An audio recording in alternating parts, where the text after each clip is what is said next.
এই যে যে এটা মধু জমছে, ওই যে দেখতে পাচ্ছেন। ওই না ভালো জমে নাই, কারণ কি? আবহাওয়া খারাপ যাইতেছে তো। প্রিয় দর্শক, আসসালামু আলাইকুম। আমি চলে এসেছি সিরাজগঞ্জ জেলার চৌহালি উপজেলায়। এখানে মধু সংগ্রহ করা হচ্ছে।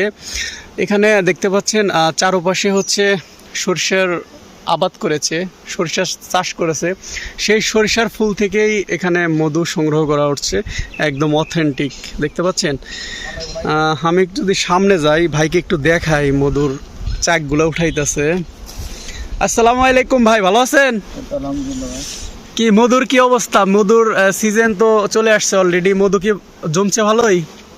না ভালো জমে নাই, কারণ কি? আবহাওয়া খারাপ যাইতেছে তো। হ্যাঁ, আবহাওয়া খারাপের জন্য এই অবস্থা।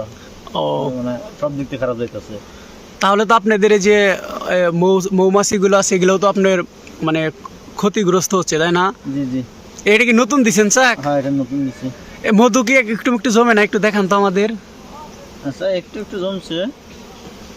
দেখাচ্ছি, ওই বক্সটা আমি দেখাচ্ছি। ও আচ্ছা, ওইটার ভিতরে দেখাচ্ছেন। আচ্ছা ঠিক আছে, আমরা সবাই দেখুন কিভাবে অরিজিনাল মধু সংগ্রহ করা হয়, সেটাই আজকে আমি আপনাদের দেখাবো। ভাই অনেকেই যে বলে এখানে চিনি টিনি বলে মিক্স করে, এটা কি সত্য? কতটুকু সত্য আমাদের একটু বলেন তো। চিনি মিক্স বলতে কি, ওইটা হচ্ছে যখন মাছিটা খাবার পায় না, ঠিক আছে, হ্যাঁ, বা ফুলে মধু থাকবো না, আবহাওয়া যখন খারাপ থাকবো, মাছি বের হইব না, সেক্ষেত্রে আপনার চিনি দেওয়া লাগবে ওদেরকে খাওয়া, মানে বল্লাকে খাওয়ানোর জন্য, মৌমাছিকে খাওয়ানোর জন্য, মৌমাছিকে খাওয়ানোর জন্য, বাঁচিয়ে রাখার জন্য। ও আচ্ছা আচ্ছা। দেখতে পাচ্ছেন একটি বক্স খুলছে অলরেডি। একটু দেখি মধু কিরকম ধরছে বা জমছে, এটা আমরা দেখবো এখন। এই যে দেখছেন, এইটাই মধু তো ভরপুর জমছে দেখি। দেখতে পাচ্ছেন এই যে মধু, একদম অথেন্টিক মধু। এখানে কোনো ঝামেলা নাই না? না ভাই। যারা মানে এই সরষার মধু ঘরে রেখে খেতে চান সারা বছর, তারা এইখানে এসে নিতে পারবেন। ভাই লোকেশনটা বলুন। লোকেশন হচ্ছে কেয়ার পাইলট স্কুলের পাশে। কেয়ার পাইলট স্কুলের পূর্ব পাশে আপনারা চলে আসবেন। এখানে আসলেই কিন্তু একদম অথেন্টিক মধু কিনতে পারবেন। আপনারা এইসব মধু সেল দেন কাদের কাছে মূলত? আমার কোম্পানির কাছে।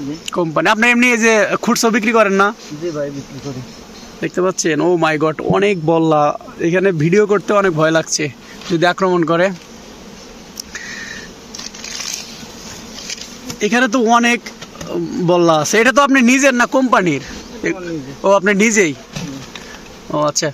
যারা যে মধু সংগ্রহ করে তাদের কি বলে, মানে যে আপনাদের মানে মৌচাষী? হ্যাঁ, দেখতে পাচ্ছেন মৌচাষী ভাই একজন উদ্যোক্তা।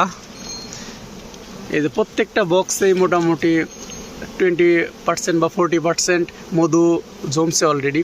আবহাওয়া খারাপ ছিল, আজকে একটু রোদ থাকার কারণে মধু একটু মানে জমাচ্ছে আর কি। হ্যাঁ, এই দেখতে পাচ্ছেন অনেক সুন্দর খালি চা। খালি চাক, মানে এটা নতুনে দিচ্ছেন আর কি। এই যে যে এটা মধু জমছে, ওই যে দেখতে পাচ্ছেন। অনেক সুন্দর কিন্তু মধু অলরেডি দেখাই যাচ্ছে। প্রিয় দর্শক দেখতে পাচ্ছেন, বল্লা তো অনেক। বল্লা চলে যায় না আপনাদের এখান থেকে অন্য কোথাও? না যায় না? না, ও আচ্ছা আচ্ছা। একটা বক্সে একটাই রানী থাকে না? একটা বক্সে একটা রানী থাকে। রানীর কাজ কি মূলত ভাই? কাজ হইতেছে বক্সটা রানী পরিচালনা করে। ও মানে এই বক্সটাই রানী পরিচালনা করবে। বুঝতে পারছি। তো প্রিয় দর্শক, এখন আপাতত মধু তেমন একটা হয় নাই, এজন্য মধু বের করছে না। আপনাদের ফুল ভিডিও দেব, মধু বের করার ভিডিও দেব যে 1-2 দিনের মধ্যে। যখন মধু সংগ্রহ করা শুরু করবে তখন আপনাদের সম্পূর্ণ ভিডিও দেব। ধন্যবাদ সবাইকে, যারা যারা ধৈর্য সহকারে সম্পূর্ণ আমার ভিডিও দেখছেন তাদের অসংখ্য ধন্যবাদ। ভাই ভালো থাকবেন। ইনশাআল্লাহ।